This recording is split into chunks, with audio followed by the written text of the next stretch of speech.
And now we got another coach. Yes, this sir. time, not the coach of something normal sports that people think will be normal. It's normal now. Is it normal now, or is this the first year for it? Well, the first year for it, but hey, it's worldwide. We This thing have is global.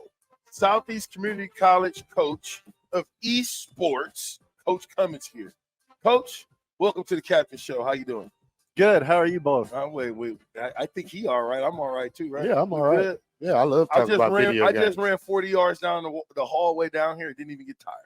Yeah, it's getting warm out. Man, well, not in here. This is a beautiful campus here. Thank you. Now, how in the world did you make it here as the coach of esports? It's a long story, but I've been a gamer my whole life. You played Jay Sims? I did. Can you beat Jay Sims in Madden? No, I don't think so. No, I haven't. Not that well. But I am from the Tecmo Bowl era. I mean, I've been, I love the Bo Jackson Glitch. Yep, Glitch. That was great stuff. Who's the other running back? It was Bo Anderson was good too. From the Giants? Yeah, I think. Yeah, and that Jets defense. Yep, that was good. See, I'm a Techno Bowl guy too. See, I'm a double dribble guy. I'm that double dribble guy. I know the glitches where they hit the threes at all the time. So hit that corner over there, hit threes all day. Yes. So I'm a double dribble type of guy though. But explain to me how esports is getting started in a 2-year and the 2-year program, and how do you transfer to the major programs, or can you just go here for 4 years? You can go to Southeast for 2 years, and we started off as a club 2 years ago. And initially, I thought we would get about 25 or so members. We advertised a little bit, but not too much. We ended up with 100 members our first year, and they announced that they would turn it into a varsity sport shortly thereafter, and we would join the NJCAA. And we're competing in the Generation Esports League, and they have us able to join basically any league you want with esports. It's not as rigid as, say, football or some of the other conventional sports. So you've got the ability to join both the collegiate version of a league, plus the game developers usually have their own version of a league. So Activision has one for Call of Duty. Riot Games has one for can he get into your EA Sports class? He can. In the we have a junior division. You got an old head division. Old head senior division. Hey, he a level. What? Tell him what level you are in COD. Well, right now I'm like a 780. What does that mean? So it means he's played a lot. Yeah. That don't necessarily mean he's good though. I seen a guy over 1,000, so I did. That guy must put in 20 hours a day. Well, so you're right behind him. Well, if you were 780, well, it takes how many hours that mean, Coach? How many hours if he's a 780? How many is he doing? Well, he was telling me earlier that he's probably playing about 2 or 3 hours a day. Oh no, times 2. That's it. I'm times about 2. 20 hours a week. Times 2. 20 hours a week. He's at least 4 to 5 hours a day. No. Yes, I didn't play yesterday. Can't play today. I don't believe it. Don't have the system. That's the only reason why you didn't play. Won't play. I'll play tomorrow. I might play it during Nebraska game Thursday. Since you're talking. So Coach Cummins, we got Amon Green. Yes, he's the EA Sports, esports director over at Nebraska. He's a professor at Nebraska. Yes. So here's what I'm thinking: if a person comes here and they're part of your program, they graduate and go to Amon Green's program, right? Absolutely. Yes. Yeah. That's we got to link y'all. We do. We have communication going in Discord, and I keep in touch with them. We are in our first year of competition, so I haven't exactly thrown any players his way yet. But he's on my radar. He'll get some of the good players that we see end up in say Smash Bros, for example.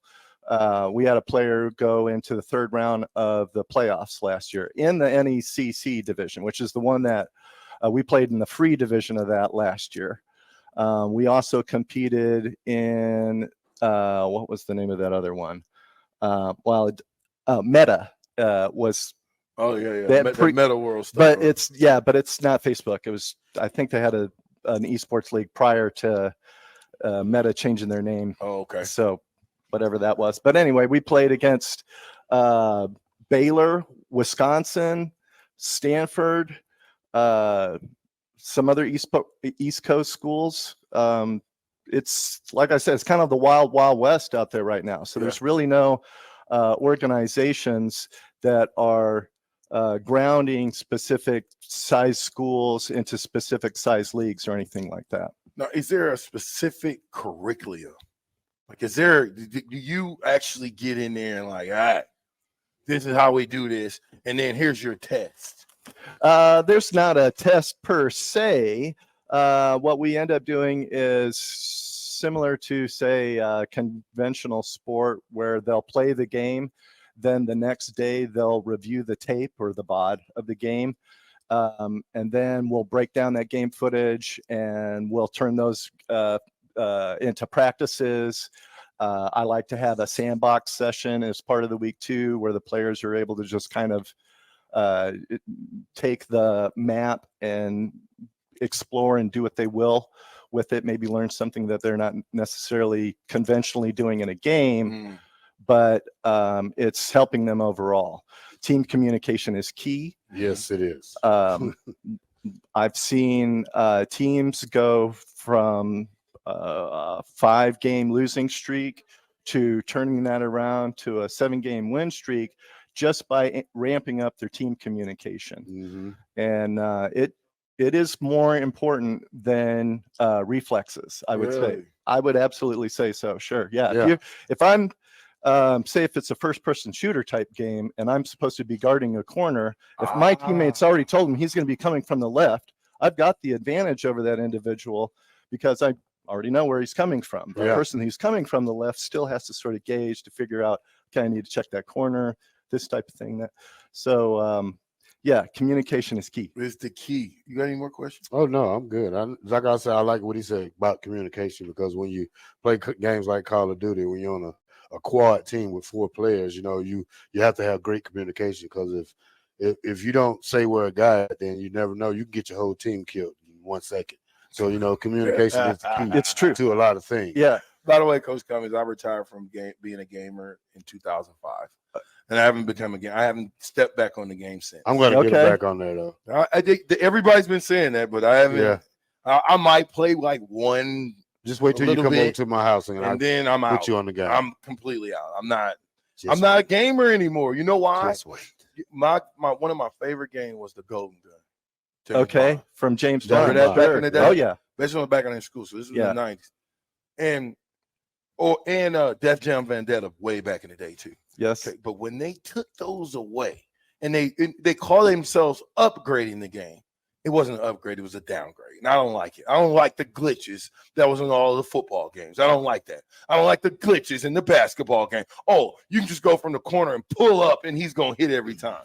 In NBA Live 95, the SNES version, you could unlock all of the characters that were Hall of Famers on the teams. Wow. So you could have the Boston Celtics with Cousy and Bird and all the legends all on the same team, having like the. See, I never got to that. Yeah, there was like sneaky peeky stuff all the time in video games, Easter eggs and stuff. Yeah. In fact, when I was a little kid, the movie Ready Player One, where the ending is doing the Easter egg for adventure in Atari 2600. I did that when I was a little kid. I did the Easter egg and figured I didn't have a lot of video games at the time. I was living in Germany and stuff. So you play the same game over and over again. Right. And you master. It's like Contra. Right. And, up, down, down. And Atari didn't have saving. So you started over every time. Right. So do you remember that code in Contra? In Contra, the 30 player code? Up, down, left, right, A, B, A, B. Select Start. Select Start. Yeah. Okay. Yeah, Select So, yeah. Stardo, man. See, we come from that gaming life in our era, and growing up in the 70s, Crash Bandicoot 80s. was our favorite game. Not mine. You didn't play Crash Bandicoot at Warfield No, House? sir. Where we had the controllers all put together? No, sir. Yes, you did. I did not. You was there. I was not there. You're lying. Listen, Look, me, Damon, Jay, we was playing football. I'm talking about back We was in playing 96. basketball. Yeah, I'm telling you. Played Me and Crash Jay Bandicoot. was my roommate. Jay was my roommate. So the game was on all day, every day. You know what I'm saying? But maybe that's why I'm traumatized by the games. But it would be nice though, and I don't know if you guys can do this or not, and then we're gonna get another interview going. But could you ever do a scrimmage with a mine? Is that something that you guys could put on? Yes, I saw yesterday he finalized his Rocket League team. We also have a Rocket League team, so we could definitely scrimmage against him with Rocket League. And there's actually a couple different sports that we overlap on, and we could compete against him in. You good, huh? Go ahead. Coach Cummins, you got anything for us before we pass the baton over to the president? So how can the gamers get Or Mike How can the Program? gamers get in touch with you? How can they, let you know all the gamers online we got? How do they get in contact If they wanted with to you? enroll. Sure. We've got, they can contact me directly at esports@southeast.edu is my email address, or the esports team's email address. And that's probably the quickest way to do it. We also have a Discord server. I'll have to give that link to you some other time. Okay. But if they contact me via email at esports@southeast.edu, that's probably the fastest way. All righty. That'll work, man. Coach, good luck this year. Hope you guys do a lot of gaming, and hopefully you can link up with Amon. I think that'd be, especially being that this is a JUCO, and then you graduate and go to the big university and get a chance to be coached by Amon in this esports game. So absolutely. Appreciate you, man. Yes, big time. Thank you. Hey, we are still here. We are live.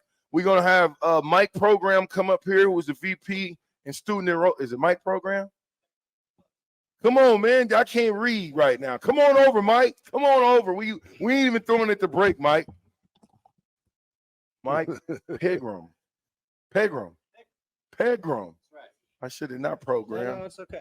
Mike Pegram. Yeah, it's a tricky one. It's a tricky one. Mike, where are you from, Mike? Originally from Kansas City. So Missouri? Yes, sir. Yeah, What? You got to be on the Missouri side, not the Kansas Well, that's side. what they say, not KCK, but Right. KCMO. Right. So No. it makes a difference if you're from that area. Are you a Chiefs fan? Oh, heck yeah. No way. Way. Let me show you this real quick, Black Shirt. I'm going to show you how quickly, because every Chiefs fan, I get them with the same question. Watch Here this. we go.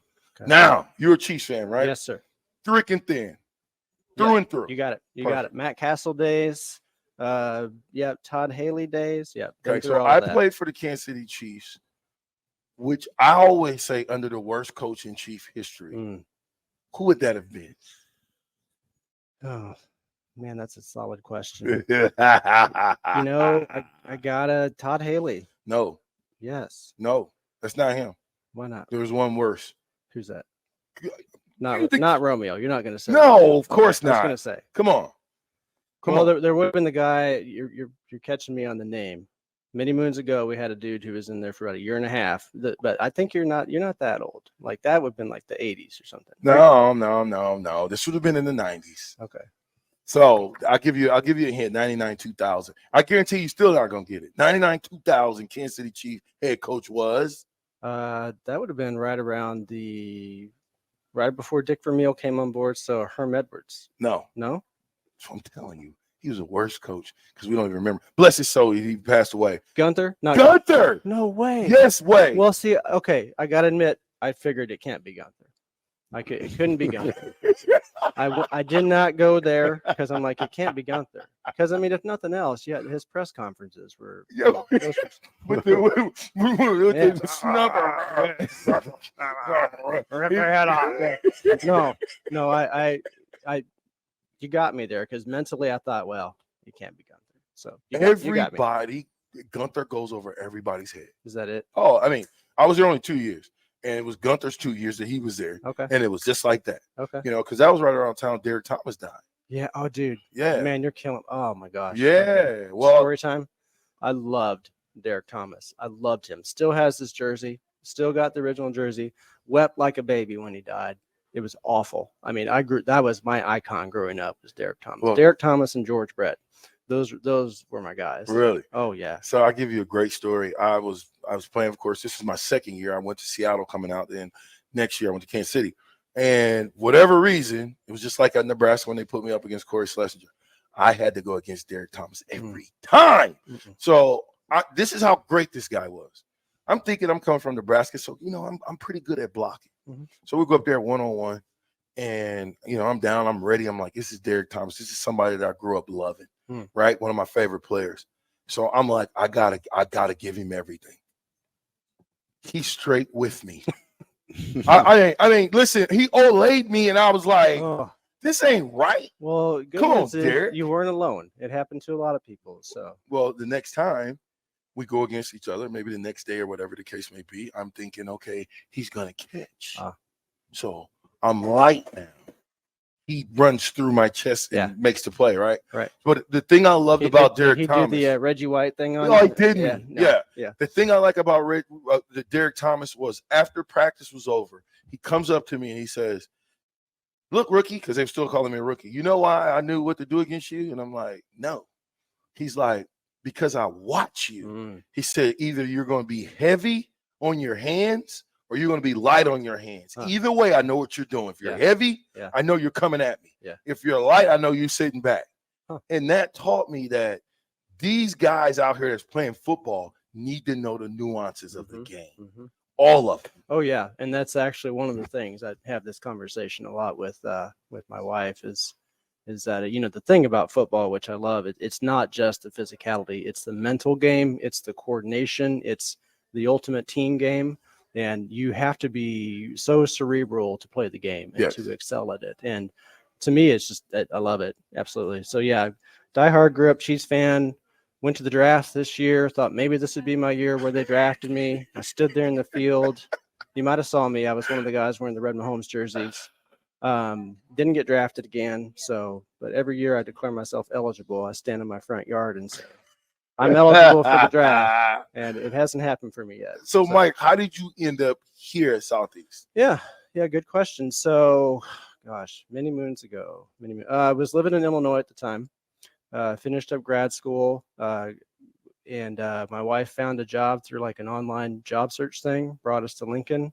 Got to be completely honest, growing up in Kansas City, I was not even aware that Lincoln was only 3 hours away. Right. And moved here in 2001 and started at SCC that fall. So began. Well, I've been here. I have. Yeah, I'm old school. Well, so when you came in, would you start, and how'd you raise all the way up to vice president? This is about the seventh position maybe I've had with the college. So I like to say that I can't keep a job. They keep moving me up into something else. But yeah, I actually started on the Milford campus. We had gotten a grant, a TRIO grant, which is to work with students who were first generation, had an income need, that kind of thing. It was a federal grants project, and I was doing that for about 3 years in Milford. Transitioned over into college advising, which I did for a few years as well. Really liked that. And then eventually got into like director of career advising. And around 2013, I went back to Milford and I was the dean of students out there. And right around 2016, our new president came on board. You'll meet him soon. He's a great guy. I've been very visionary for SCC, and I've just had opportunities to sort of move into different positions under his leadership, and brought me out here to Lincoln in 2016 and been hanging around ever since. So been very fortunate. SCC is a great place. Love the people I work with. Love what we're building here. You can kind of see it when you walk around campus. Yeah, we're beautiful. We're making the magic happen. There's a lot. I know you don't see too many junior college add on. Oh yeah, like this has been a process. Oh, yeah. I mean, this will attract a lot of great athletes for y'all.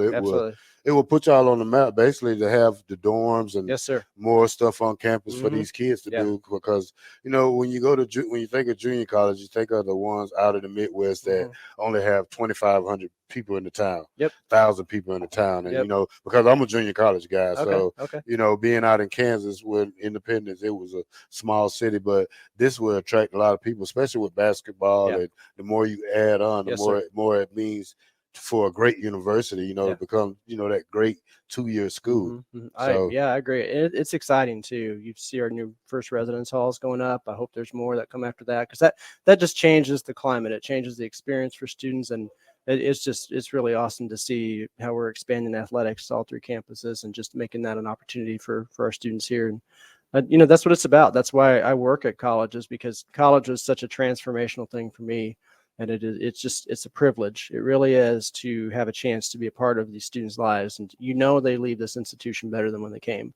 And for me, I'm like, if I'm going to spend my time and my career doing something like that, that's what I want to be doing. I want to be making a difference for people. Let me ask you a question. There's a kid who went to Iowa Western. Okay. He totally just blew it. He totally bombed school. Okay. He's trying to get back. He's a little bit focused now on what he wants to be. What would you tell him to do? Let's say he got a 0.0 GPA because he just didn't do anything at Southeast or at Iowa Community College. He wants to get back and go either to Metro or even Southeast Community College. What would you tell him to do in order to get his grades back where they need to be? Well, first off, I'd say we have a home for him, because we've got students. We've got 9,000 students doing 9,000 different things. And I've had the opportunity to see every spot on that spectrum. That student who started out, it didn't work well for them the first time. And actually what I found is many of those students are some of the best prepared to come back, because they tried it before, it didn't work. And then they've had to be out there and try to work and do all those things. And when they come back, they tend to be very focused. And so, you know, we have people here who sit down with them and say, well, what are your plans? What are your goals? And how do we go about looking at what you've done? And there's ways to repair, you know, bad grades. There's ways to start over. We see that happen all the time. I've been very fortunate. I've had opportunities to visit with students all across the spectrum, coming with a wide variety of experiences. And what I love about us is that we're here to help them find a way. And so that's what we do. How do they get in touch with you if they wanted to if that's something that they want? I want to make sure I get your card so I can give it to the young man. Because I think, you know, a lot of times, you know, they go to these community colleges or even colleges, and they might not be as focused, like you're saying. But then when they drop out and life starts hitting them in the face, it's like, okay, I got to give this another college try and do it differently. So how would they get in touch with you in order to enroll here? Yeah, you know, it's real easy. Admissions@southeast.edu, or just call us. We are very intentional. I tell my staff this all the time. I said, you always have to assume that student coming in the door is looking for a person. You know, as much as you see that life has gone remote and everything's virtual, you know, what they want more than anything is they want a person. You know, they want someone to connect with. And so you call our admissions folks, you send us an email, you know, we get you going that way, and we get you connected with people. We make sure we know your name. We make sure that you've got a person you know that you can talk to. So hey, I appreciate that, man. I appreciate it, Mike. It's Pegram. Close.